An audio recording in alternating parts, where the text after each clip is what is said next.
കയ്യിലിരിക്കുന്ന കാശുങ്ങൾ ഇവിടെ എടുത്ത് രാവിലെ തന്നെ 8ന്റെ പണി വാങ്ങിച്ചിട്ടിട്ടുണ്ട്. നോക്കിക്കേ, ഈ ചട്ടിയിൽ അടഞ്ഞൊതുങ്ങി കിടക്കുന്നവളുടെ പേരാണ് വങ്കട.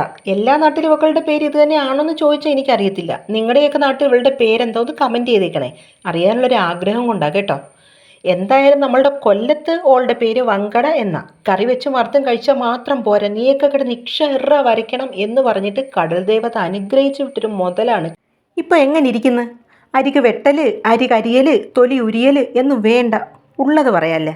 ഇക്കാണുന്ന ആയോധന കലകളിലൊന്നും അടിയന് വേണ്ടത്ര പ്രാവീണ്യമില്ല. ഈ കലയിൽ പ്രാഗൽഭ്യം നേടണമെന്നൊട്ട് തോന്നിയിട്ടുമില്ല.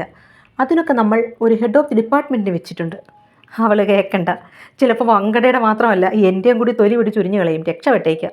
അവൾ കിടന്ന് തലകുത്തി മറിയുന്ന കണ്ടിട്ട് ഞാനൊന്ന് ചോദിച്ചു പോയി, നിനക്കിതിൻ്റെ വല്ല കാര്യം ഉണ്ടായിരുന്നോ എന്ന്. അതിനെന്താടി വങ്കട തിന്നാ സങ്കടം മാറത്തില്ലയോ എന്നാ ആര് പറഞ്ഞേ? അങ്ങനെയാ പറയുന്നത്. എനിക്കങ്ങ് തൃപ്തിയായി. ഇവളോട് ചോദിക്കാൻ പോയി എന്നെ പറഞ്ഞാൽ മതിയല്ലേ, എനിക്കിത് എന്തിൻ്റെ കേടായിരുന്നോ എന്തോ. വങ്കടയുമായിട്ടുള്ള അവളുടെ മല്ലയുദ്ധം കഴിഞ്ഞപ്പോൾ എനിക്ക് ഓർമ്മ വന്നത് നമ്മുടെ വയലാർ രാമവർമ്മയുടെ രാവണപുത്രി എന്ന കവിതയാണ്.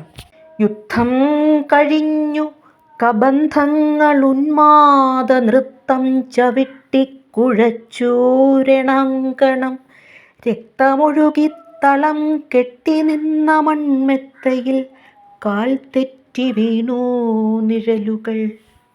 എൻ്റെ ദൈവമേ, ഇവിടെ ആരും ഈ ചോരപ്പുഴയിൽ മറഞ്ഞടിച്ചിട്ട് വീഴാതിരുന്നാൽ മതിയായിരുന്നു. വങ്കട വറുത്താൽ മതിയടിന്ന് നാത്തൂന് ഓർഡർ ഇട്ടു. അവൾക്കതിനുള്ള അവകാശം ഉണ്ടല്ലോ. അപ്പോൾ പിന്നെ വെളുത്തുള്ളി കഴിച്ചു, അതിനകത്തോട്ട് മഞ്ഞപ്പൊടി, മുളക് പൊടി, കുരുമുളക് പൊടി, ഉപ്പ് എല്ലാം കൂടി ഇട്ട് കുറച്ച് വെള്ളം ഒഴിച്ച് അരപ്പ് റെഡിയാക്കി അതിനകത്തോട്ട് വങ്കട എല്ലാം പറക്കിയിട്ട് നന്നായിട്ട് അരപ്പ് തേച്ച് പിടിപ്പിച്ച് മാറ്റി വെച്ചു.